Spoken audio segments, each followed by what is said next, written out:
Assalamualaikum warahmatullahi wabarakatuh. Selamat berjumpa kembali dalam pembelajaran IPA bersama Bu Yulaika. Baiklah anak-anakku, pada hari ini kita akan meneruskan materi kita. Kalau kita kemarin sudah membahas tentang gaya kolom, hari ini Bu Guru akan membahas tentang medan listrik. Apa itu yang dimaksud dengan medan listrik? Maka anak-anak perhatikan tayangan berikut. Medan listrik itu adalah ruang di sekitar muatan listrik yang masih dipengaruhi oleh gaya listrik. Anak-anak bisa perhatikan di sini. Apabila ada sebuah muatan Q besar, kemudian di dekatnya diletakkan muatan listrik Q kecil, jika pada muatan Q kecil ini masih adanya gaya yang dirasakan, maka Q ini berada di dalam medan listrik. Begitu juga untuk yang gambar yang di bawahnya, ini juga ada Q besar, kemudian ada Q kecil. Maka di sini jika masih ada gaya listriknya, maka Q ini masih berada di dalam medan listrik. Yang tentunya semakin jauh letak benda uji dari benda bermuatan, maka gaya pengaruhnya semakin kecil, sehingga kuat medan listriknya semakin kecil.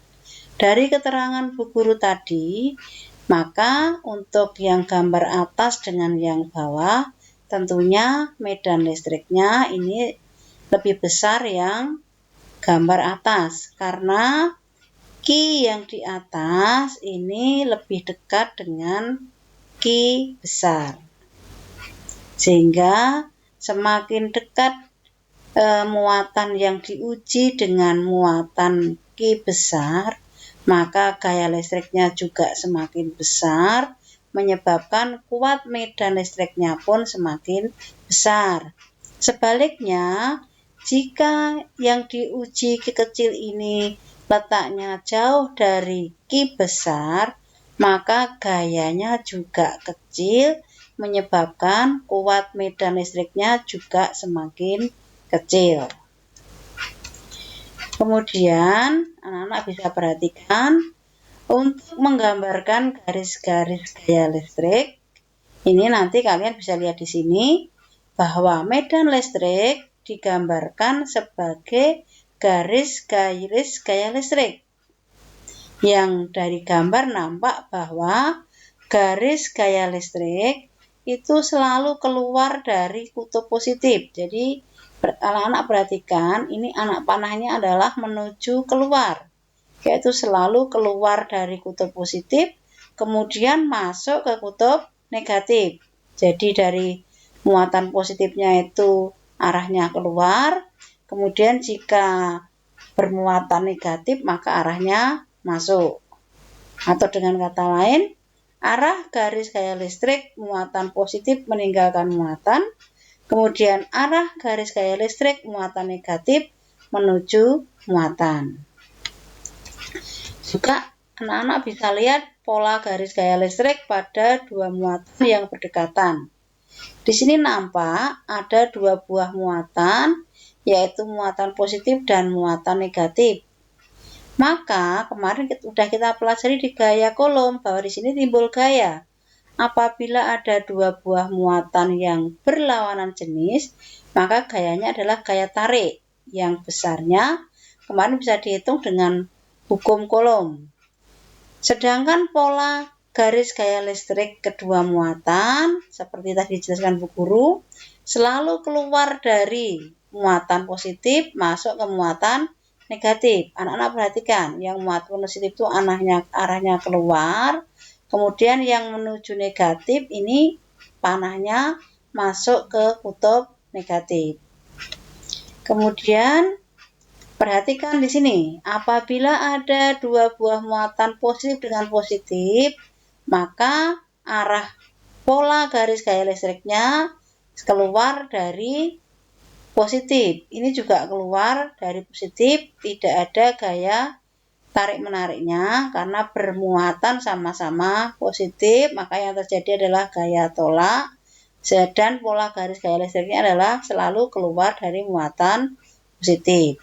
Sebaliknya, jika ada dua buah muatan sama-sama negatif, maka anak-anak harus ingat bahwa pola garis gaya listriknya adalah menuju ataupun masuk ke kutub negatif. Ini gaya interaksinya adalah gaya tolak menolak, yaitu masing-masing selalu garis gayanya menuju masuk ke muatan negatif. Kemudian bisa disimpulkan bahwa dari muatan positif dan muatan negatif, maka terdapat alirannya adalah pola garis gaya listriknya adalah dari muatan positif menuju muatan negatif. Kemudian kuat medan listriknya ini nanti kalian perhatikan, benda bermuatan listrik Q didekatkan benda uji bermuatan Q berjarak R. Besar kuat medan listrik di titik benda uji adalah gaya listrik yang ditimbulkan benda bermuatan dibagi muatan uji. Nah, kalian perhatikan di sini, ini seperti yang dijelaskan Bu Guru tadi. Ini muatan Q, kemudian ini kecil adalah muatan yang diuji berjarak R, maka kuat medan listriknya E itu bisa dihitung dari sini. E sama dengan F per Q. Kalian masih ingat, F-nya kemarin adalah gaya kolom. Kemudian ini diuraikan sehingga akan diperoleh E sama dengan konstanta K, Q besar kali Q kecil dibagi R kuadrat dikalikan Q. Jadi dari rumusan awal, F-nya dimasukkan dari hukum kolom. Kemudian setelah itu kita sederhanakan sehingga menjadi kuat medan listrik itu rumusnya adalah konstanta K kalikan Q besar dibagi R kuadrat. Dengan keterangan E adalah medan listrik, satuannya Newton per kolom. Kemudian Q adalah muatan listrik ataupun muatan sumber, satuannya kolom. Kemudian Q kecil adalah muatan uji, satuannya kolom. Kemudian R adalah jarak dari benda, satuannya meter. Dan F adalah gaya, satuannya Newton.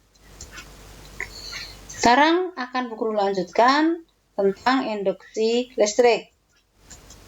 Nah, kalian perhatikan di sini, mula-mula ada benda netral. Benda netral itu jumlah proton sama dengan jumlah elektron, atau jumlah muatan positif sama dengan jumlah muatan negatif.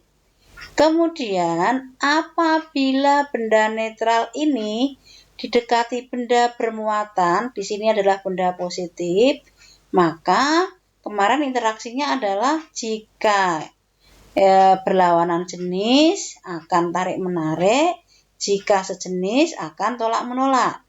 Karena yang mendekati positif, maka yang tergoda atau yang mendekat adalah yang negatif. Jadi, kalau awalnya itu benda-benda netral antara positif dengan negatif itu masih menyebar, apabila ini terinduksi muatan positif, secara otomatis yang negatif akan mendekati yang positif, sehingga akan terjadi pemisahan muatan. Muatan negatif mengelompok di suatu sisi ini, kemudian di sana adalah muatan positif. Kemudian, apa yang terjadi pada muatan benda netral ketika didekati benda bermuatan positif? Tadi udah Bu Guru jelaskan, yaitu ini, apabila didekati benda positif, maka yang terjadi adalah yang negatif akan mendekati yang positif. Nah, peristiwa seperti ini dinamakan induksi listrik, yaitu peristiwa pemisahan muatan listrik pada suatu benda ketika didekati benda bermuatan listrik. Jadi di sini sama-sama jumlah proton dan elektronnya masih sama. Yang atas dengan yang bawah itu sama, cuma apabila didekati benda bermuatan, maka muatannya akan mengelompok. Nah, peristiwa seperti ini dinamakan induksi listrik, yaitu pemisahan muatan listrik pada suatu benda ketika didekati benda bermuatan listrik. Kemudian penerapan dari induksi listrik itu nanti digunakan pada alat yang namanya elektroskop, yaitu alat yang digunakan untuk mengetahui muatan listrik pada benda. Gambarnya seperti ini namanya elektroskop. Kemudian bagian-bagiannya yang paling atas ini namanya adalah kepala elektroskop.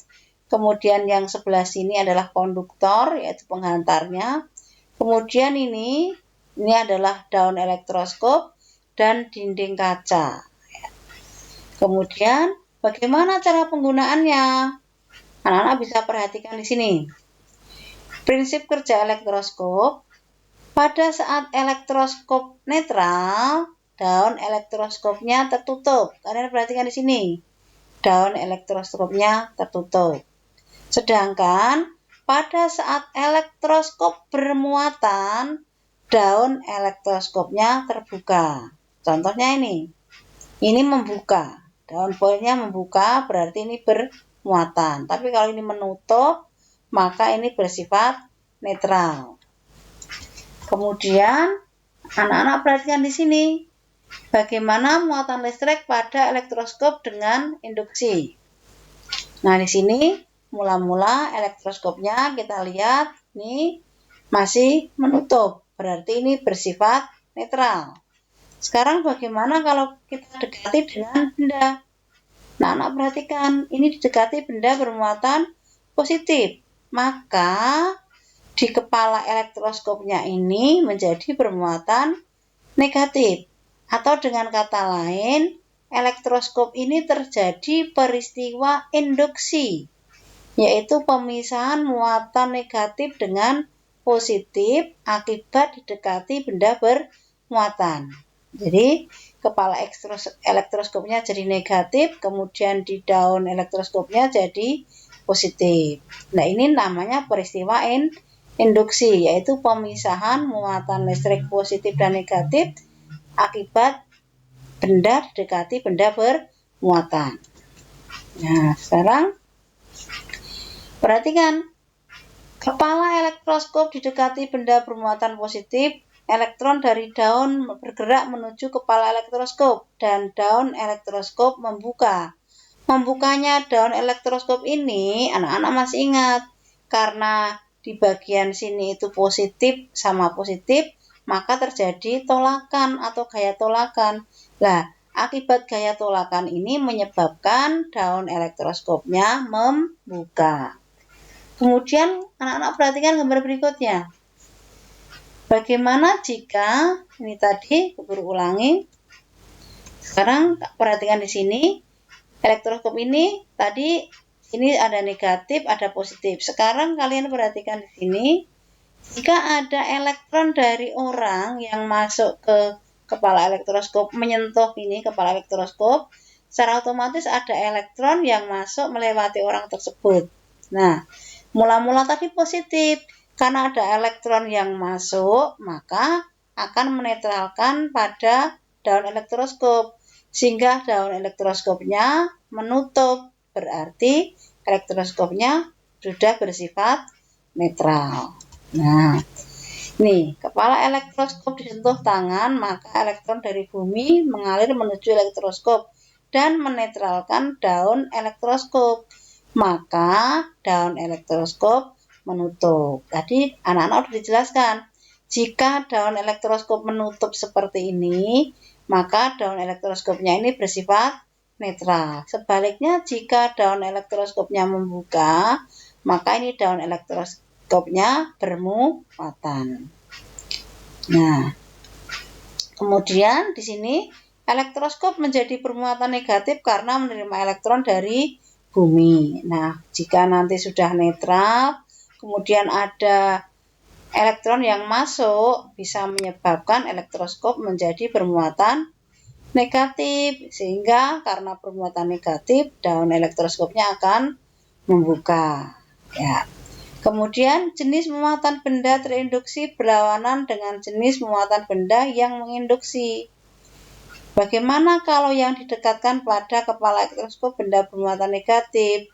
Tadi kalau yang didekatkan bermuatan negatif, maka yang di kepala elektroskopnya jadi positif.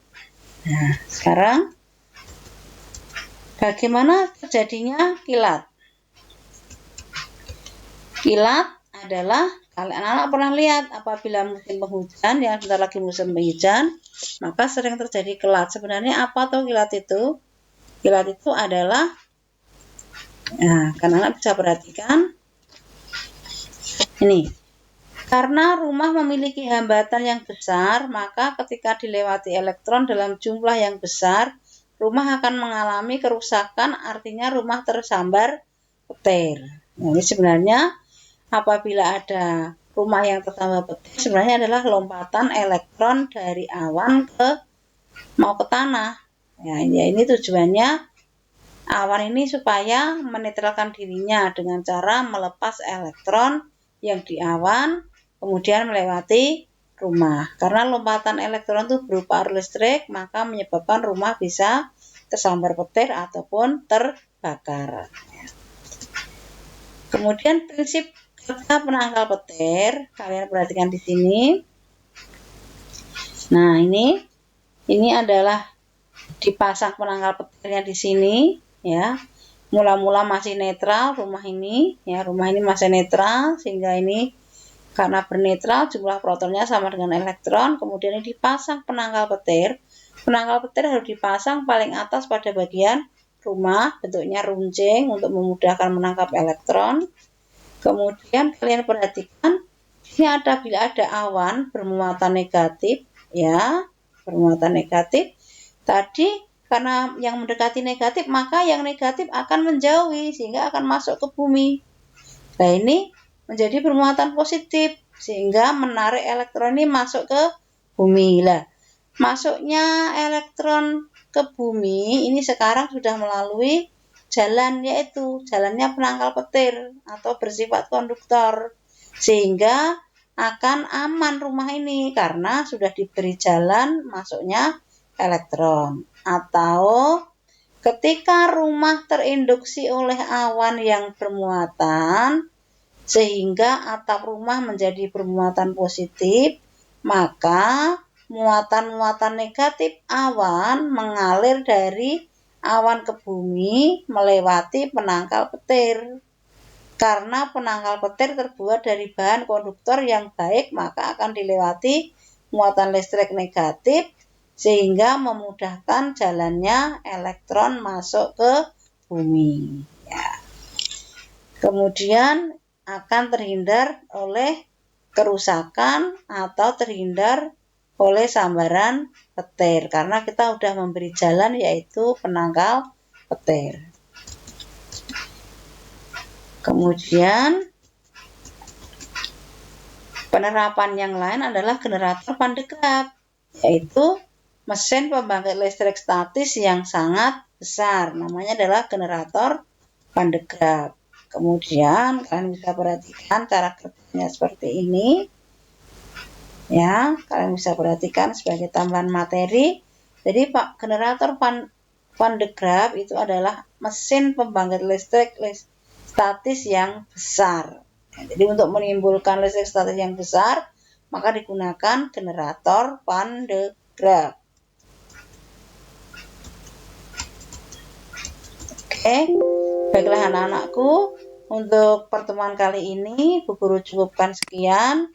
Nanti tugas kalian sama seperti yang lain, seperti biasanya, yaitu kalian nanti mengerjakan soal-soal yang ada di video ini. Nanti kalian catat, kemudian kalian kerjakan. Selain itu, tugas yang lain adalah anak-anak mencatat materi yang ada di dalam video ini, Ya, jadi nanti soalnya ada 2. Kemudian anak-anak mencatat materi di video. Seperti biasanya, Bu Guru pesan jangan suka menunda pekerjaan. Terima kasih anak-anak, Bu Guru akhiri. Assalamualaikum warahmatullahi wabarakatuh.